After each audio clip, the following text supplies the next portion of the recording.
I think implants are the other great thing, and sleep apnea as well to add to your practice. You add those up together and you have a multi-million-dollar practice that is helping people in big ways. I call it life-changing dentistry. And that's what these things are all about. Replacing teeth, fixing smiles, and helping people breathe at night are life-changing things that we could do.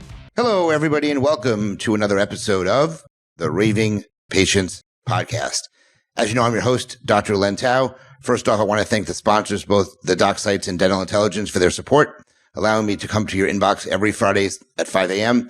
Eastern Standard Time. My guest is Andrew Turchin, a fellow dentist. He graduated Rutgers in 1999 from dental. He was associate of Jonathan Levine's, who was a top reconstructive prosthodontist in New York City. And he also associated with Larry Rosenthal, one of the foremost, cosmetic dentists in the world.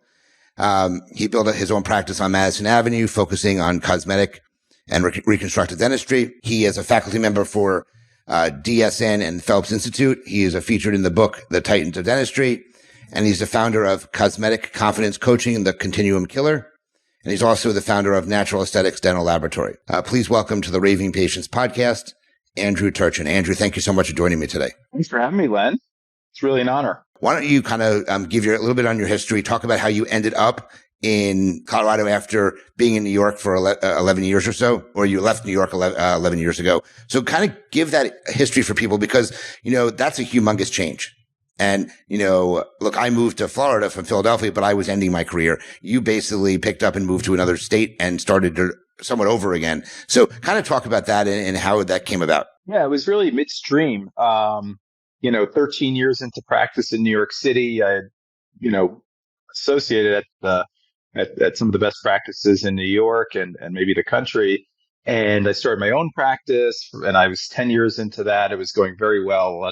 And I just was always thinking about my next ski trip. And I decided to just reverse things and live in Aspen and head to New York for my fix of great food and the city, whenever I felt like it. I felt like that was easier to do. I needed a consistent amount of skiing, just I think for health.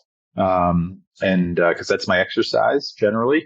I'm not really a gym guy or that much of a gym guy.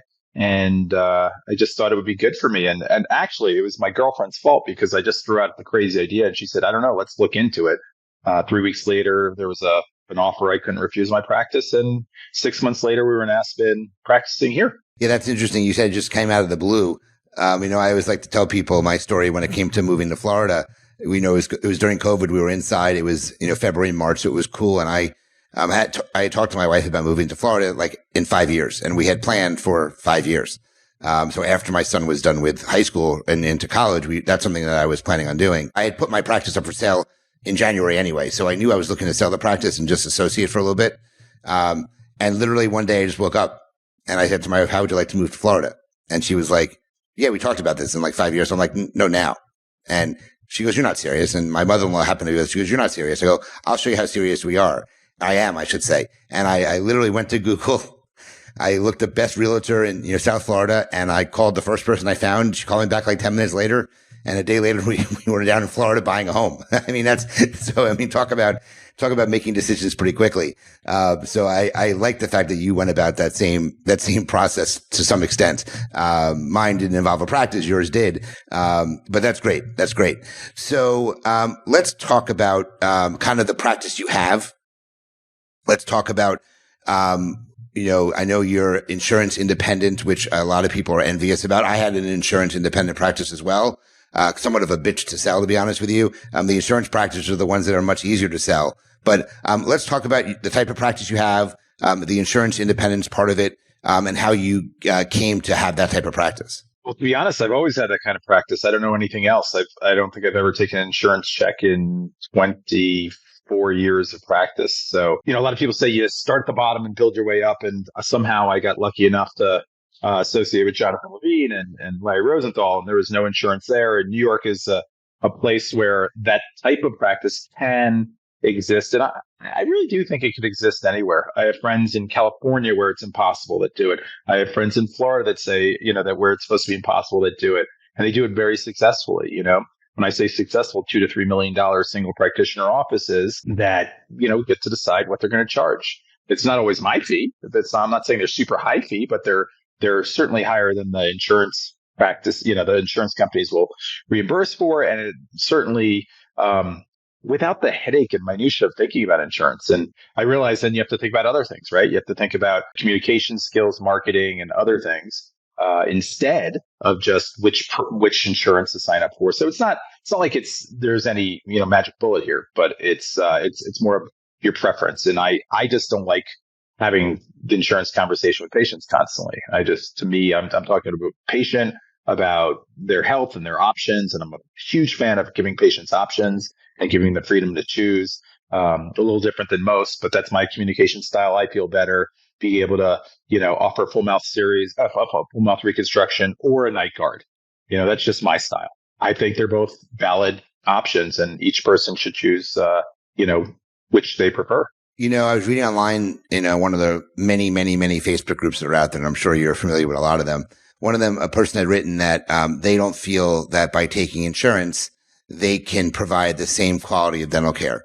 And that's a big question that comes up in people's minds all the time. And as an example, there was a review that I posted in my Facebook group, and the person who wrote the review simply wrote, the cleaning was not up to the par. They left stains on my teeth. That's what the review wrote. And the dentist wrote back, those were not stains, or stains cannot be removed. And something to the extent that, make sure you brush after your meals or something. And it started this conversation in the group about, and someone made a comment that, I'm a PPO practice. I don't remove stains as I would for someone who has a fee for service practice. And it started this little bit, I don't want to say an argument, but it started a debate about this, whether you can provide the same standard of level of care if you're in a fee-for-service practice versus an insurance practice. I had an insurance fee-for-service practice. I didn't know anything different. Okay, I didn't take insurance, and it's similar to you. So, with that comment, what are your thoughts on that? Ag 2. First of all, I'm going to answer it, but I also think it's a hilarious debate and discussion, and why dentists feel a need to have this discussion constantly. And it's fine to have the discussion, but the animosity from one side to the other is hilarious, because the analogy I've always given is, I don't think Nordstrom, okay, maybe Nordstrom isn't what it used to be, but let's say Bergdorf Goodman is really concerned with what Target is doing, and Target's not concerned with what Bergdorf is doing. The idea that there's any animosity between these different, what I just consider market segments, I think they're all a necessity, absolutely, to have market segmentation like in every other industry in the entire world. I think it's hilarious.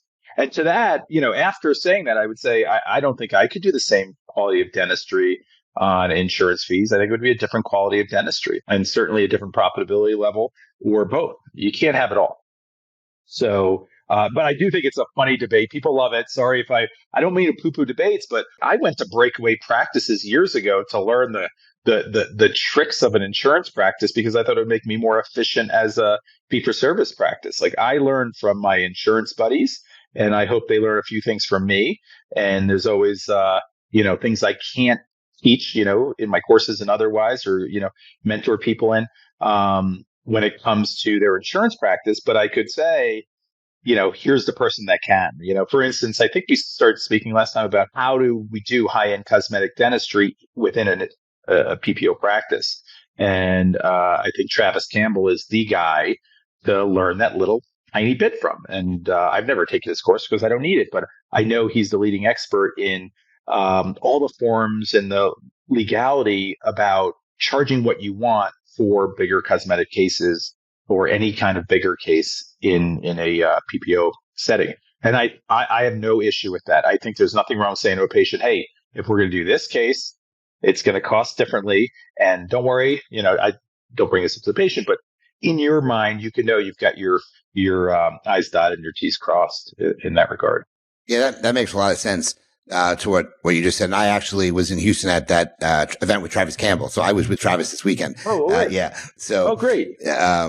And he I teaches think a really good class. I actually, as part of my course, have, I think, 2 or 3 slides of his that I say, and, to really understand this, because I really don't, let's talk to the expert. So we already kind of touched based on the fee for service or insurance independence model. Can you, just for people that don't know, can you talk a little bit about your practice in terms of the procedures you do? Because, one of the other things that I know we wanted to touch base on was why over time, family practice will become less profitable. And, I laugh at the term family dentistry anyway. To me, it's general dentistry. And there may be a focus on the non-cosmetic stuff, but, family dentistry is just an odd name for me to say you're a family dentist. But can you talk about why you believe that, over time, the family practices will become less profitable? I used to say, straight out of dental school, I just thought the middle of dentistry would get crushed. It just made sense to me that people are either going to compete on price or quality. And I think we're seeing this right now. And with the help of insurance companies, decreasing reimbursements, hygiene, a smaller hygiene pool and harder to hire. So having a larger team to have a hygiene based practice to help, the soccer moms, which I think was the target market in dentistry for decades. And, marketers will tell you that bring mom in and the kids will come. Another big profit center, right? Those kids and, and the whole family. It's great. We've got now people have 3 and 4 hygienists that they're checking, and they're having trouble hiring hygienists. Their PPO reimbursements are lower. So they're really giving away hygiene. It's not a profitable thing. If you think about it, hygiene's really, the traditional funnel of dentistry. How do we get the procedures that we need to do? Don't you have buddies and patients that think that getting a cleaning is what your business is, giving cleanings or hygiene? And realistically, I think most of us know that that's literally just, something that happens in the background so that we can do fillings, crowns, for me, full mouth reconstructions, whatever it is, sleep apnea, all on fours. But when you start getting to things like sleep apnea, all on fours, and full mouth reconstructions, the most profitable areas, or implants, for instance, the most profitable parts of dentistry, hygiene becomes like really a very small factor. Sure, you could pick out some implants for sure and single unit crowns out of hygiene, but you're unlikely to be pulling full mouth reconstructions out, although I've done it. But the way I do it realistically is the full mouth reconstruction was at the new patient visit.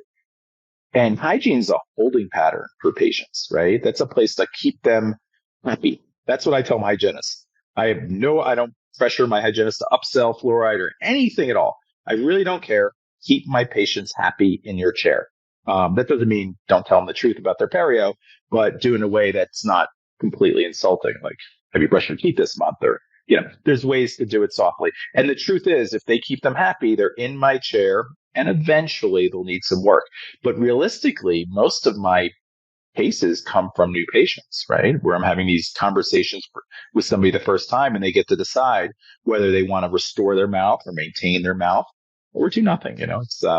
It's really, I like to give people options and no pressure. My practice is one hygienist. I'm happy if patients, don't like my practice for whatever reason. It's absolutely fine. I don't have room in hygiene. I keep one hygienist busy and I try to not churn through, but, see, just, 20, 25 new patients a month. General dentistry, I do it all except, believe it or not, I don't do implants, which I think is a great thing to do for most practitioners, honestly. And I don't do a ton of endo. I do some single canals and things like that on occasion. But realistically, I do fillings. Yes, I do fillings. I think they're a fine treatment. I do a lot of porcelain, and I do a lot of big porcelain cases, 20 units. So someone out there, and they're either considering going fee for service or they are fee for service, and they are, I don't want to say struggling is not the right term, but you just went over the feature set that you have hygiene, one hygienist, you keep them busy, and then you're really trying to attract new patients to the practice. You said you're looking to get about 25 new patients a month. So I'm curious, for those that are interested in learning how or what you do from a marketing perspective, can you just talk about if you do any marketing at all or ways that you get the qualified patients in your practice? Because that's a lot of complaints that people have is they spend money on marketing, but they don't have the qualified patients to do the dentistry that they want. So it's like they're not getting the value from the patients that they think they should be getting. So I'm curious from your perspective, what type of marketing do you do in your practice, which is definitely a smaller boutique type practice in an area of the country where it's very, bougie, I guess you could say Aspen is a high end area. So I'm just curious how you do your marketing. Well, very little marketing here. We just started marketing for fun, more, every once in a while, I'll try some marketing for fun. I've actually seen very little to no ROI on marketing. I know that sounds strange. Why am I trying it? Well, we're kind of launching a new brand for the practice, and I just want that name out there instead of my own name, a brand name. So that's one reason. And I just wanted to try things and see if I could maybe have a lever to pull during the off season when things are a little slower in the off season. But really, without any marketing in season, because it's very seasonal here, which is summer and winter, by the way. People don't realize that summer is so busy. It's actually busier. We're near capacity. So marketing's never been a big thing. So my marketing is how we treat patients. It's like basically straight out of the Raving fan book. And so every single patient in my practice goes through a comprehensive exam and consultation.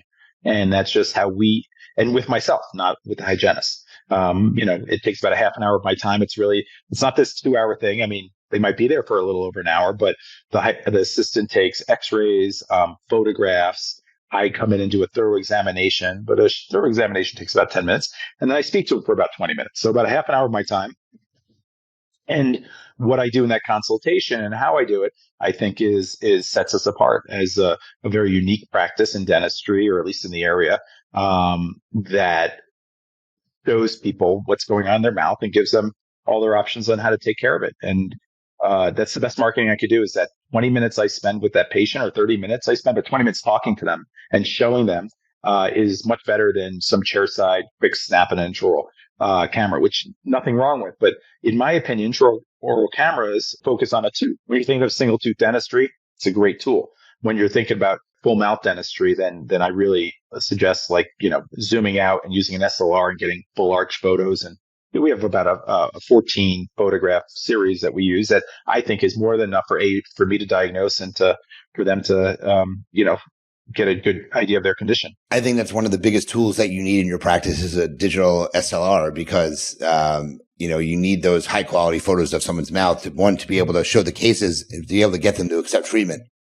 Intraoral cameras are okay, but definitely if you're doing high end dentistry, you need to invest in a digital SLR. I mean, there's no doubt about that nowadays. iPhone to me is a fine photography tool, but it doesn't replace an actual high end, digital SLR camera that, has a macro lens on it, in my opinion, at least. Absolutely. I think there are some few devices you could add to an iPhone that turn them into some pretty amazing things, but we don't use any. But, as long as you could get a great intraoral photograph of a full arch, extraorals of a full face and full smile, and it does, the situation justice, then I think that's part of it. People don't even take the time they're like, why aren't I getting big cases?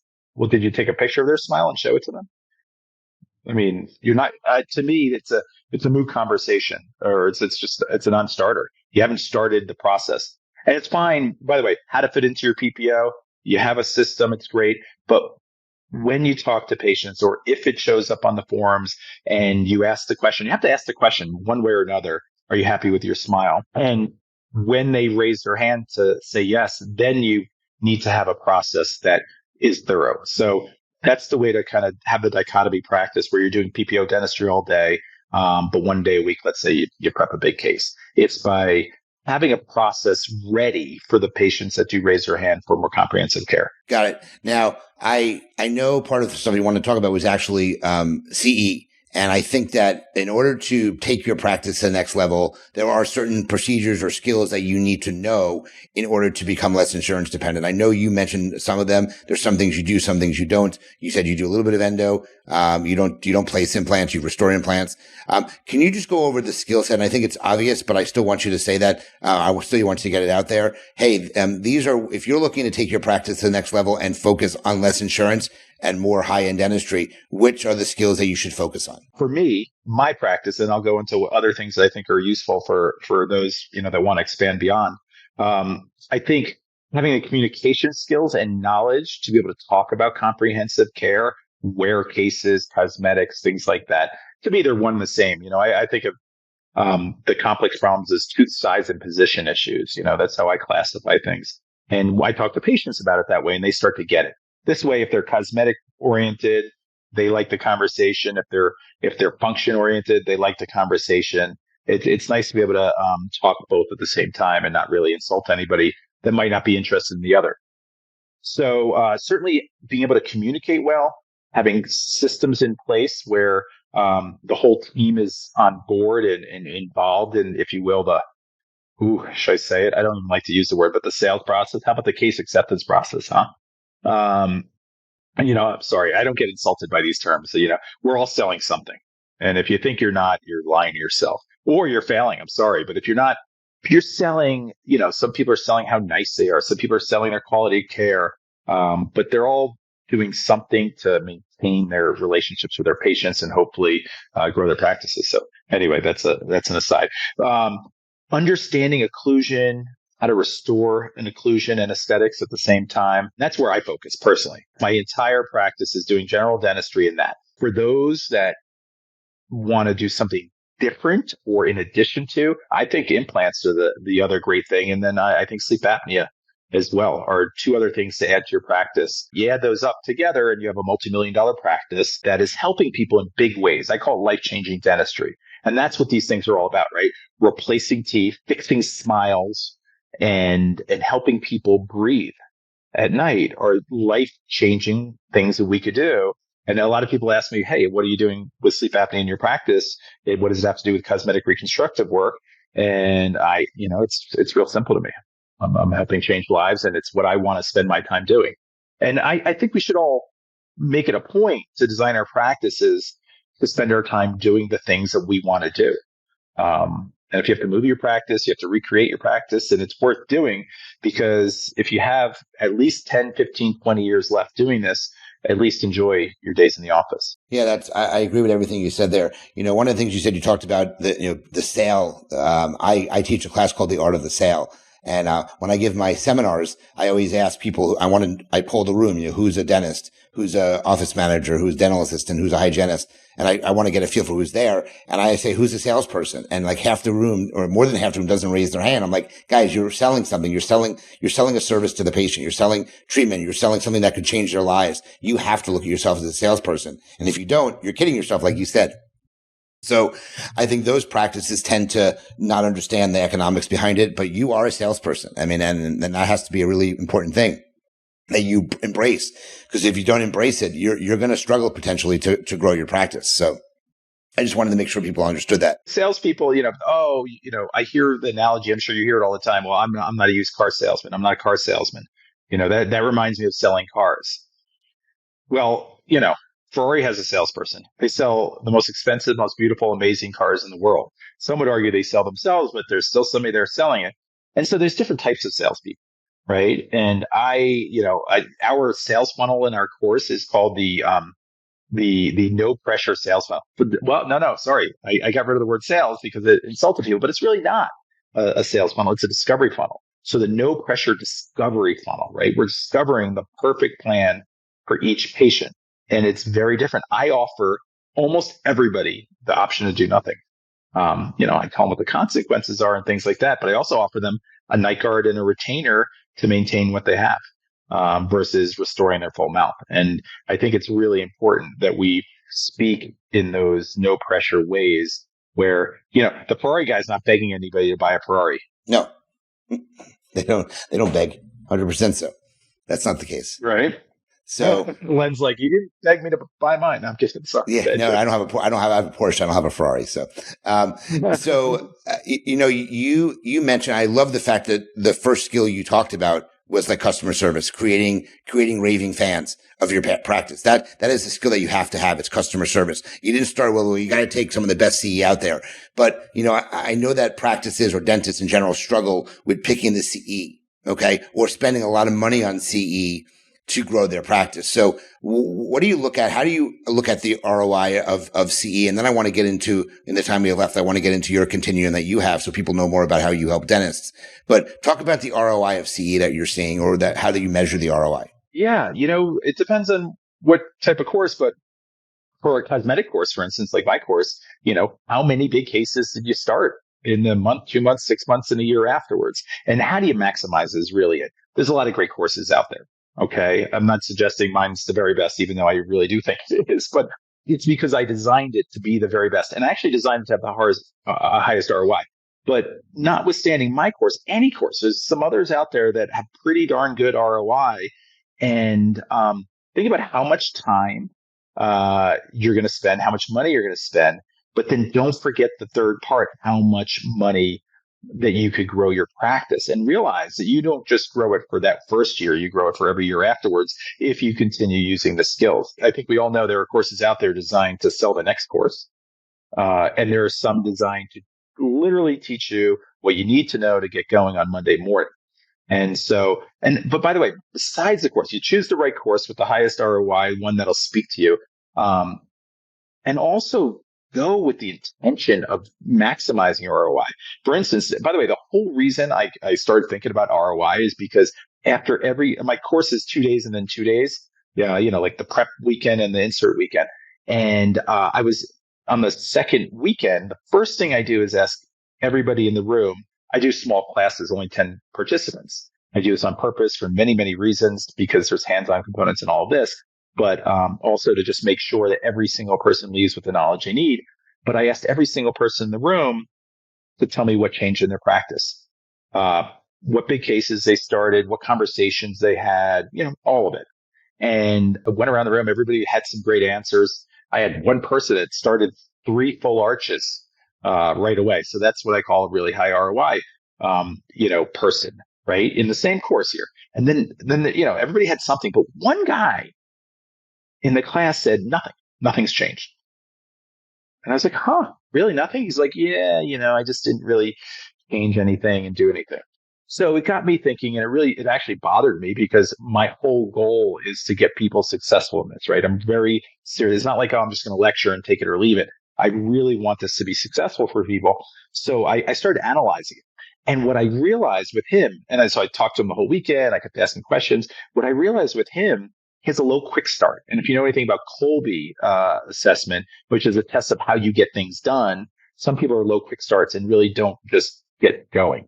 And so it's not that low quick starts, they are going to have a harder time getting a high ROI.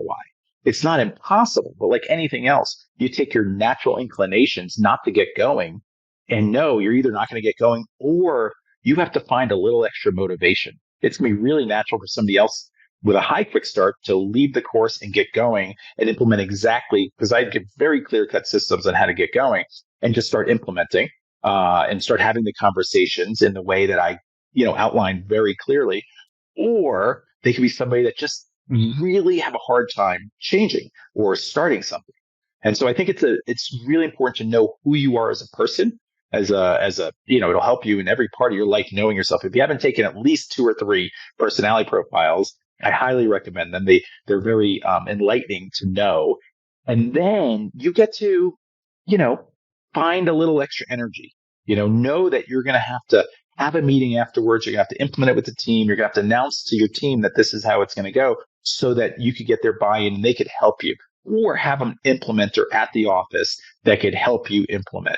Because, and honestly, every low quick start in the world should have an implementer in their office that could help run with your, the ideas you come back with from CE. So in the time we have remaining before we do the quick Q&A, why don't you talk about your continuum that you have in Aspen? Our course is very unique. It's what, I jokingly refer to as a continuum killer, because, I have too many students and friends and colleagues that go through continuums and they don't get going. And my course is meant to be, on purpose, very succinct and to the point, no extraneous information. We're not going to learn Piper's classifications to do full mouth reconstructions. To me, it's extraneous information. We don't have to actually be P&J experts, and pain experts to be, to know occlusion and aesthetics. And they're all very, very simple. I boil it down to the most simple parts. So we use accelerated learning principles, algorithms, and systems and checklists, so that you could go Monday morning and start doing cases. And so the first weekend, I'm prepping a case, and there's lectures and then prepping, and hands-on component of taking records on each other. And then the second weekend, people come back and they're seeing the insert. They've worked up cases. We have a study club that goes over all their cases. And most importantly, they learn a mathematical algorithm that gives them exact answers to changing tooth position, in not just the vertical, how long to make teeth, but also in the horizontal, where they should be. and then vertical dimension of occlusion. And gives you precise answers to that and much more clear than most courses.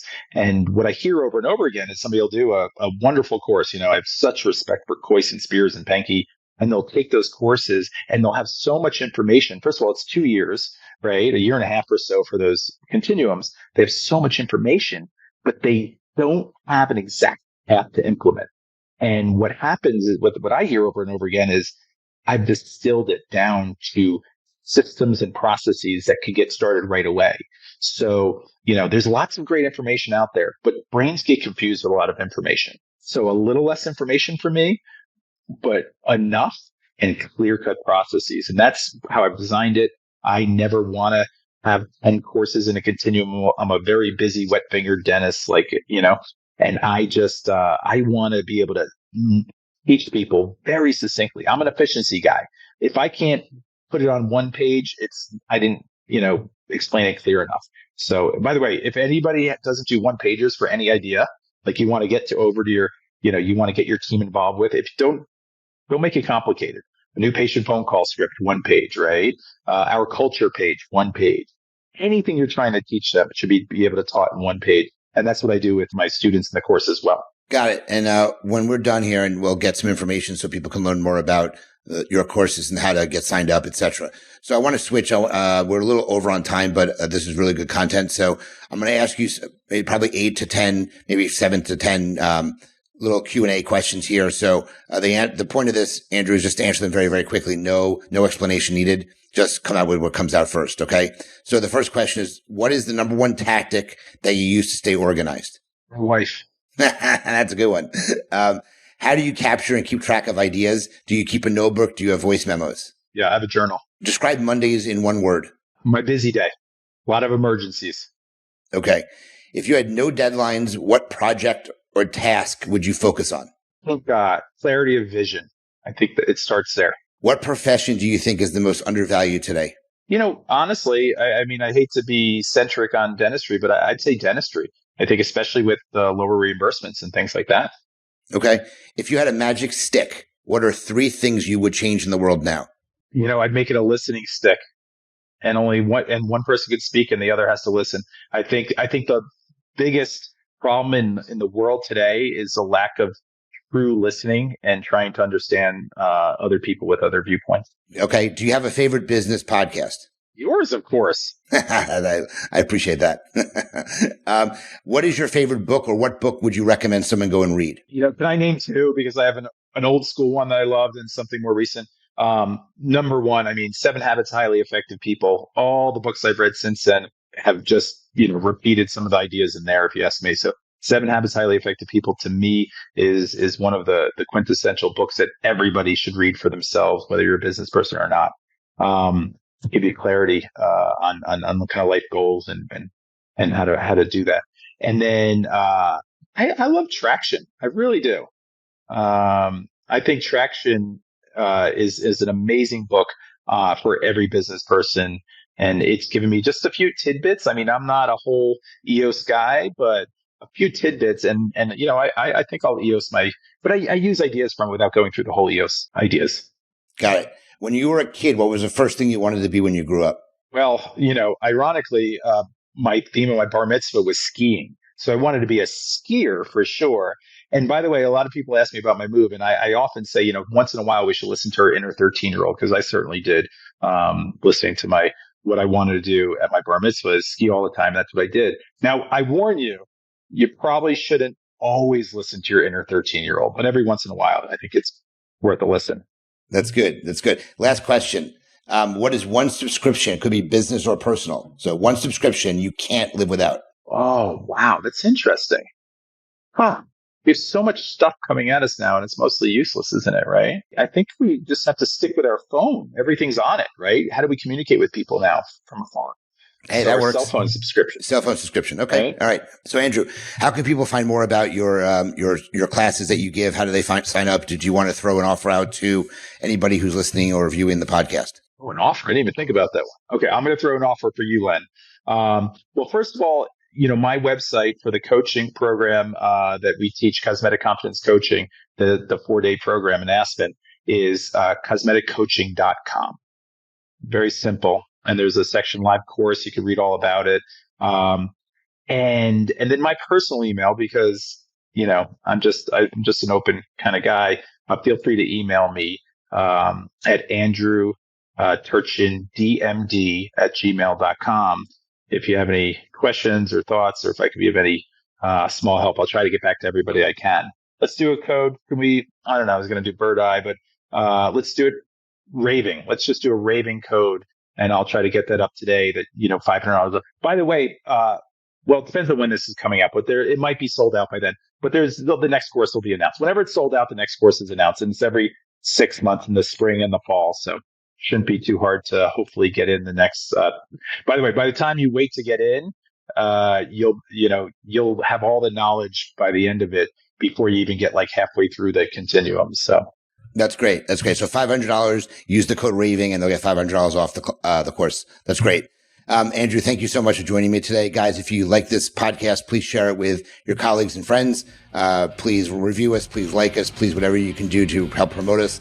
I, as the podcaster, would appreciate that. And as I end all of my webinars and podcasts especially, please remember, your reputation matters. Andrew, you were awesome. Thank you so much for joining me today, and we'll talk to everyone soon. Thanks, Len.